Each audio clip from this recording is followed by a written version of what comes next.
Hey guys, welcome back to Less Cooks More. Today is Cinco de Mayo.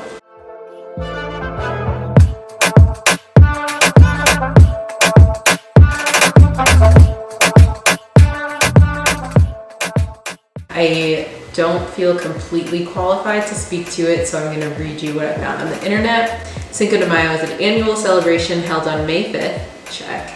The date is observed to commemorate the Mexican army victory over the French Empire at the Battle of Puebla. I remember learning this in elementary school. Under the leadership of General Ignacio Zaragoza, that's Cinco de Mayo. Today we're making nachos in honor of Cinco de Mayo. Let me just tell you that I found out the coolest fact. So you know how a second ago I was telling you that like the general, what his name was Ignacio? Nachos were created in northern Mexico, and the person who created them, his name is Ignacio Anaya. And maybe this is incorrect, but this is what the internet is saying. We planned this without even knowing it. The meat that we're using is going to be ground chicken. I wanted to use ground turkey, you know that's my fave, but we had ground chicken, so I should have checked on the ingredients again. We're making homemade queso, homemade guac. Oh yeah, we have some tortilla chips. We're also gonna try to air fry our own tortilla chips. Stay tuned. So I put in a little more than 2 tablespoons of oil, 1/4 of an onion, and 1/2 of a green bell pepper. And then I have taco seasoning. Let me just make sure this is ready. Okay, it's getting there. It's probably fine. Let's pour these in. We give these a couple seconds to just brown. It smells pretty good. They've been browning, so we're gonna put in our first ground chicken pack. I don't know, that sounds gross.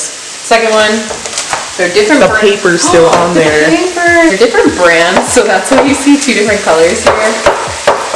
But then it really makes you think, where's our chicken coming from and why is it different colors? Our packet of seasoning. Dump it in. It's just any taco seasoning will work. You're supposed to brown the meat, stir in seasoning and water, and then bring to a boil. We didn't brown it first, but that's okay because I think this gives it more flavor. We don't need to measure. So then, so we have finished our browned chicken. Now we are going to make our queso, tablespoon of butter. We are going to toss in onion, and then we're also gonna do garlic. And I cut up 1 clove. We're gonna let those cook in the butter. Once the onion becomes translucent, that's when it's ready. Okay, so next we're gonna add in the cheese. We're using quesadilla cheese, Mexican 4 cheese, and expertly paired for macaroni. Take some cornstarch.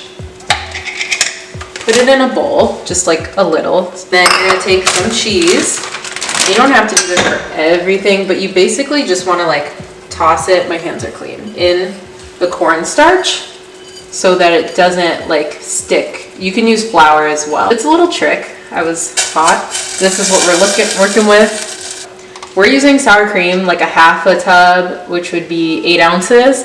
And you can use evaporated milk or regular milk in sour cream because we did not have anything other than almond milk in the house. So we're teaching you to improvise, which I think is really the meaning of this channel. And then we're gonna add in some cheese. Then we're gonna do the same thing. And we're gonna add different types of cheese. So you're gonna stir it in. And we're gonna add in some chilies. So you can get like a mini can. We have like 1/2 of a can left over. So we're gonna put those in there. Garlic powder, cumin, onion powder, Himalayan sea salt, pepper. We're gonna continue to let this melt. So we've let this cool off a bit. We did add like a little splash of water just because the starch was making it not like melt as easily. This is what it looks like. So we are now making our tortilla chips. We have 1 bag, but I figured, what the heck? Let's just make some more. I'm gonna use some of these smaller soft tortillas, and we're literally just gonna cut them into triangles or whatever shape you want, really. Then what we're gonna do is brush these with a little bit of oil, coat with salt, and then we're gonna put them in our air fryer. Coated them in oil. We're going to use our Himalayan sea salt. You see the top is different than the underside. Honestly, I feel like they could crisp a little more, but we're gonna take these bad boys out. On our last batch of these, I didn't make a lot because it was taking too long. We have a bag of tortilla chips. This is how they're looking, which is pretty good. They're really salty, so I might need to ease up, but they're good texture-wise too. We did burn some.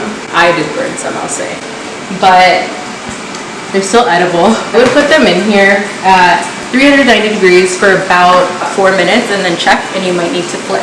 Last thing we're gonna make is our guac. My sister has so kindly sliced them, so it's easy to get everything out. I usually use a spoon to scoop everything out. Okay, my sister said we need more. So I'll show you guys how we open it. And a cool way to figure out if it's ripe or not is you see this little thing at the top. You can take it out, and if it's green, then the inside is green. This one's green. So we just stick it in, open, turn, perfect. Then, what I was taught is you like slam it in here, and it takes it out, but I don't know if that's gonna, oh, yeah, buddy! We're trying to grow avocados, and it comes out really easily if you slice it correctly. Fun fact, I've waitressed at a couple different restaurants or served or whatever. I used to be a server at Chili's, and what we had to do table guac, which was like we make guac in front of the guest. Not my favorite thing, but that's how I learned to kind of use the forks to do it, and it actually worked. Thanks, Chili's. Now we are going to add in onion. We are going to take just a smidge of tomato. These are like pre-chopped, they're not fresh, which is like okay. And add more if you want more, like it's whatever your vibe is. We're gonna add in a little bit of onion powder, a little bit of pepper, and a little bit of salt. Really could do more tomato in my opinion, but I'm not gonna do that to everybody. So this is, oh, caught it. Take the lime. Very careful to like shield when you cut it. Because you, ooh, good thing I rinsed the lime. Just getting a lot of the juice in there now. But I'm gonna cut the lime open. I don't know why I'm cutting it like an avocado, but there's actually a cool trick I learned, but I'm not doing it right now. Open, squeeze it. There's more juice in there probably. Stop eating them. We are done with our homemade guac. So that's everything. So freaking loud. Okay guys, so these are my nachos. I added parsley trying to be fancy, but I think it just makes it look ugly kind of. This is what it looks like.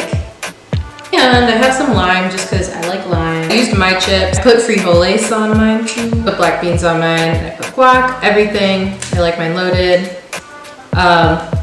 This is what it looks like. Happy Cinco de Mayo. I do prefer probably store-bought tortilla chips, but these turned out pretty well. I'm happy. This is my meal. Tortilla chips, queso, guac, oh, and the meat. Happy Cinco de Mayo. Thanks for watching.